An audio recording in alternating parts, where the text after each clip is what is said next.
다 버려봐야 진짜 원하는 것이 무엇인지 안다. 계속 집에 머물며 해본 서바이벌 도전. 사는데 꼭 필요한 101가지 물건. 소지품 제로로 시작해 하루에 한 개씩 도구를 꺼내는 생활을 100일간 해보았어요. 100일 동안 100가지로 100% 행복 찾기라는 영화에 추천사를 써달라는 의뢰를 받은 것이 계기였죠. 영화는 두 주인공이 그런 생활을 누가 더 오래 할 수 있는지 경쟁하는 이야기입니다. 100일간의 심플 라이프는 내면의 모험이라고 해도 좋을 만큼 뜻깊은 체험이었어요. 영화에서는 집에 있는 모든 물건을 창고에 두고 가지러 가는 시스템이었는데 그건 너무 힘드니까 저는 자택과 별개로 집을 빌려 도전했습니다.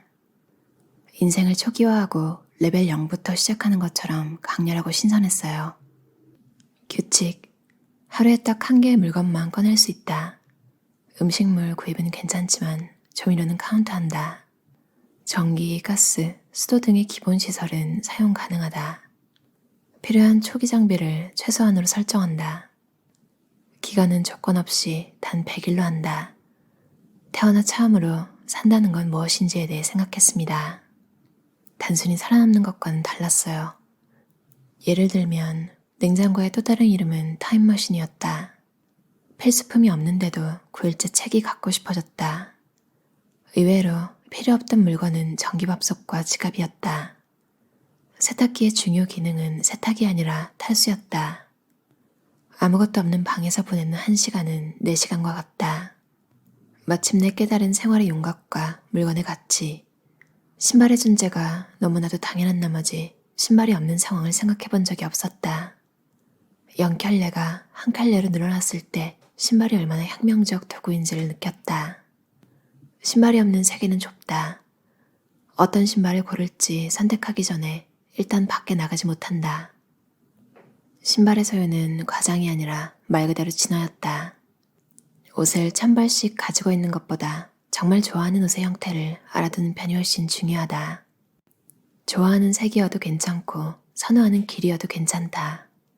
자기 몸에 잘 맞으면서도 어울리는 것을 알아둘 필요가 있다. 심플 라이프를 하면 가진 것이 없으니 고르지도 않게 된다. 그냥 빨아서 말린 옷을 입을 뿐이다. 늘 하얀색 옷을 입고 싶었다. 그러나 간장 흘리기로는 세계 1인자인 나여서 계속 망설였다. 심플 라이프에서는 일부러 하얀 후드티를 골라서 이것밖에 입을 수 없는 상황을 만들어봤다. 기분이 좋았다. 좋아하는 옷이 있으면 좋아하는 옷만 입어야 한다. 매일 같은 옷을 입는데도 교복과 다른 점이 바로 이것이었다. 세탁을 잘 버티는 옷의 중요성. 튼튼한 옷을 선택하는 것은 곧 오래 입을 옷을 고르는 일이었다. 좋은 기분을 만드는 기반이 되고 때로는 친환경적이기까지 하다. 튼튼한 옷을 고르면 인생이 편해진다. 심플 라이프에 도전하기 전에 내게 국자가 8개나 있었다. 열정적으로 국자를 사러 다닌 기억은 없고 어쩌다 보니 자연스럽게 모였다. 국자가 8개나 있으니 서랍 속에 혼잡했고 덜컹거려서 짜증이 나기도 했다. 국자는 인생에 하나면 충분하다. 방에 물건이 적으면 기분이 압도적이다. 매일 호텔에서 지내는 기분이 든다. 외출하고 나서도 쾌적한 곳으로 빨리 돌아가고 싶다는 생각을 할 때가 있었다. 심플 라이프를 시작하고 하얀 벽과 텅 빈 바닥을 보며 마음이 놓이는 자신을 발견했다. 방을 비우면 휴식할 공간이 생긴다. 소파는 그래도 있으면 좋은 안식처. 100일간 소파를 도입하지 않고 지냈지만 솔직히 소파는 역시 갖고 싶었다. 장점은 누가 뭐래도 몸의 동작이다. 낮은 곳에 앉을 때와 소파에 앉을 때 쓰는 근육이 다르다. 낮은 곳에 앉거나 일어날 때는 내부 근육을 생각보다 많이 써야 한다. 지쳤을 때는 작은 행동에도 기압이 필요하다. 이것이 하루의 에너지를 착실하게 갉아먹는다. 만약 물건 없는 생활을 체험해보고 싶다면 이사하는 타이밍을 이용해도 좋다. 새집 입주일을 조정해 짐이 도착하기 전에 잠깐 살아보는 식으로. 또 최대한 빈손에 가까운 상태로 여행을 하거나 호텔에 묵어보는 것도 비슷한 감각을 느낄 수 있다. 정기적인 환경의 변화가 삶과 감도의 관리로 이어진다. 손톱깎이는 생존을 관측하는 도구. 7일째 손톱깎이를 선택해야 했을 때 조금 분했다. 아직 필요한 것들이 잔뜩 있는데 자주 쓰지도 않는 이 자그마한 도구를 카운트해야 하다니. 그런데 횟수를 세보지만 않았을 뿐 손톱깎이는 의외로 자주 쓰는 물건이었다. 짧은 손톱을 선호해서 7일에서 10일 정도만 지나면 손톱 끝이 근질거린다. 태어나 처음으로 손톱 깎는 주기를 알자 갑작스레 생물이라는 현실감에 재미있었다. 손톱을 깎는 행위는 살아있는 나를 정점 관측하는 것이다. 손톱 깎기는 빈도수와 관계없이 필요하다. 청소를 부르는 생활. 지금까지 청소기를 돌리기 귀찮았던 이유는 가구나 바닥에 놓인 물건들 때문이었다. 정말 아무 부담이 없으니까 자꾸 청소기에 손이 갔다. 편하니까 기분이 좋고 기분이 좋으니까 청소한다. 평소에는 귀찮았던 청소나 정리가 왜 심플라이프에서는 이토록 킬링이었을까? 물건이 적어서 고생이 줄어드는 것 이상으로 모든 것이 눈에 잘 들어오고 잘 보인다는 이유도 크다. 물건이 없을수록 청소는 빨라진다. 귀차니즘이 사라지는 심플라이프. 물건이 적은 방에서는 집중력이 향상되고 업무 효율도 올랐다. 또 뭔가를 귀찮아하는 일이 눈에 띄게 줄었다. 왜 물건이 줄어들면 이렇게 가뿐해질까? 어쩌면 줄곧 기분을 무겁게 했던 것은 수많은 도구였을지 모른다고 가정해본다. 관리하기 어려운 양의 도구들이 방이나 습관에 의해 몇 개의 블랙박스를 만들었다. 아무것도 없는 바닥은 순식간에 청소기를 돌릴 수 있듯이 일도 시야가 깔끔할수록 쉽게 진행할 수 있다. 물건이 줄어들면 집중력이 향상된다. 심플라이프를 실천하면 다른 어느 때보다 잘 풀린다고 생각했다. 눈에 들어오는 정보량이 적어지자 집중하기 쉬워졌다. 유혹이 적다. 하루라는 시간이 길게 느껴지자 여유가 생겼다. 잘 되려면 일단 방부터 치워라. 삶이 100개의 물건으로 충분히 채워진다고 생각하자 오싹해졌다. 지금까지 집에 있던 물건의 90% 이상이 100일간 필요하지 않다는 점을 깨달아서였다. 가지고 있는 물건 대부분이 거의 쓰지 않는 물건이었다.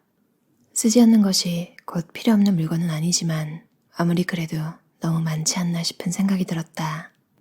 쓰지 않는 물건에 둘러싸여 잠에서 깨고 밥을 먹고 또 자는 삶을 살고 있었다. 물건의 90%는 버려도 문제없다. 소중하게 고른 물건은 지속시간도 늘어난다. 인간에게 필요한 100개의 물건과 내게 필요한 100개의 물건은 전혀 다를 것이다. 삶에 필요한 물건을 하나씩 꺼내는 시도는 10명이 있으면 10명 모두 다른 결과가 나올 것이다. 삶도 인간도 날 것이니 무엇도 정답은 없다. 물건이 적어지면 선택지가 줄어들어서 옷을 입거나 짐을 싸는 고민이 사라진다. 따로 방해하는 것이 없으니 청소와 정리도 편하다. 그거 어디에 뒀더라? 하고 찾아다닐 필요도 없다. 이렇게 시간에 여유가 생기니 일이나 취미에 몰두할 수 있다. 장점만 한가득이다. 심플라이프는 멋있었다. 그렇다고 미니멀리스트로 살겠다는 생각은 일단 지금은 없다고 확실히 말할 수 있다. 미니멀리스트는 쿨하다. 당연히 이를 부정할 생각도 없다. 앞으로도 동경심을 가지고 적게 가지는 생활의 정수를 일상에 도입하고 싶다. 사람은 적성이나 시기, 환경 등 다양한 조건이 갖춰졌을 때 비로소 미니멀리스트가 될 수 있다. 미니멀리스트야말로 올바른 자세인 것도 아니거니와 맥시멀리스트라고 결코 나쁜 것도 아니다. 생생한 삶의 질감을 100일 동안 경험으로 얻었다. 물건을 줄이겠다고 무조건 결심하는 것보다 그런 실감을 하나도 버리지 않는 쪽이 중요하다.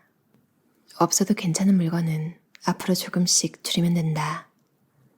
미니멀리스트도 맥시멀리스트도 요즘은 유행과 어우러져 특정한 사람들처럼 여겨질 때가 있다.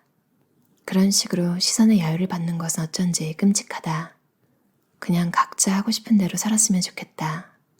진짜 본질은 하는 일의 내용보다 삶의 고삐를 자신이 쥐고 있느냐에 있다. 오랜 습관에 매몰된 감성을 파헤치기 위해 전혀 다른 스타일을 도입했더니 덜 나이 없는 계기가 되었다. 심플리스트가 되지 않아도 좋다. 정반대의 주장을 하는 것 같지만 때로는 뭐라도 다시 시작하는 생활의 기쁨을 체험해봤으면 좋겠다. 후지오카 미나미 저자의 사는데 꼭 필요한 101가지 물건이라는 책이었어요. 저도 이런 무인도 컨셉 이런 거 좋아해서 되게 흥미롭게 읽었는데요.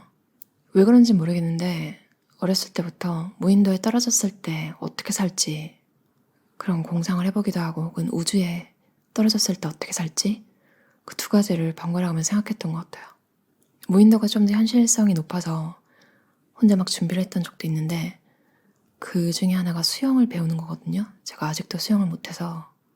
근데 수영을 아일랜드 가기 전에 한 달 정도 배웠는데 결국 못했어요. 지금도 못하고 좀 슬프네요. 아무튼 무인도에 살면서 인간다움을 되찾은 100일간의 기록, 대충 이런 겁니다. 아, 무인도에 간 건 아니에요. 사실 계속 집에 있었으니까요. 저자가 이런 식으로 도입부를 썼는데 너무 좋을 것 같지 않아요? 뭔가 여러분이 새로운 공간, 정말 아무것도 없는 텅 빈 공간을 갖게 되고 거기 살면서 하나씩 정말 필요한 것만 가져오는 거예요. 심지어 이 저자는 100일간의 약간의 테스트 같은 거잖아요. 그러니까 진짜 다 버리고 이럴 게 아니라서 리스크라고 해봐야 새 집, 테스트하는 집 얻은 비용 정도? 그리고 시간, 옮기는 수고 이런 거겠죠? 첫째 날은 이불을 가져오고 이불을 선택하고 7일째 특이하게 손톱깎이를 선택했는데 저는 되게 공감이 갔어요. 손톱깎이는 정말 없어서는 안 될 저한테 그런 물건이고, 손톱을 못 길러서 조금만 자라도 되게 기분이 별로 좋지 않거든요. 그러니까 뭔가 왜지 왜 기분이 안 좋지 싶으면 이제 손톱을 보면 진짜 조금 자라 있어요. 그걸 깎아내면 다시 기분이 막 되게 좋아져요. 말하면서도 막 기분이 좋아지는 것 같아요. 여러분이 100일 동안 이런 기회가 있다면 어떤 물건을 고르실 건가요? 사람마다 다 다르겠죠? 끝까지 실용적인 물건만 고르시는 분도 있을 것 같고, 그래도 며칠간은 좀 감정적인, 약간 마음의 편안함을 주는 그런 물건을 고르시는 분도 있을 것 같고, 상상해보는 것만으로도 내가 어떤 사람인지 조금 더 알게 될 수 있는 기회인 것 같아요. 그리고 굳이 내가 그런 생각하지 않아도 그냥 저자가 어떻게 했는지 보는 것만으로도 되게 흥미롭더라고요. 그렇구나. 이 사람은 이런 물건을 선택했고 그거에 대한 이유가 이런 거구나. 공감이 가는 부분도 있었고 몰랐던 부분을 알게 된, 그러니까 다른 사람들은 이렇게 생각할 수 있구나. 이런 걸 알게 되기도 하고. 사는데 꼭 필요한 101가지 물건, 여러분에게는 어떤 것들이 있을까요? 저자의 말처럼 물건의 90%는 버려도 문제가 없지만 또 그걸 다 버려야 할 이유 자체는 없겠죠. 어느 정도의 밸런스, 어떤 지점에서 내가 제일 만족스러운지 그런 걸 생각해 볼 수 있는 데 도움이 될 것 같아요. 들어주셔서 감사합니다.